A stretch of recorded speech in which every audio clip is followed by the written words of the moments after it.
Welcome back. So let us go through the question first. The following figure gives a speed time graph of a particle in motion along a constant direction. Three equal intervals of time are shown. In which interval is the average acceleration greatest in magnitude? In which interval is the average speed greatest? Choosing the positive direction as the constant direction of motion, give the signs of v and a in intervals.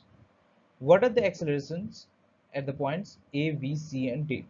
Now let us move to the solution.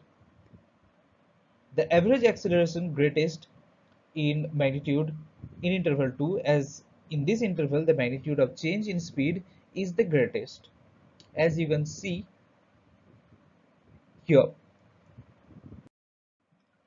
So this particular table gives the sign of velocity and acceleration in different intervals, as in case of interval 1 the sign of the v is positive, the sign of a is positive.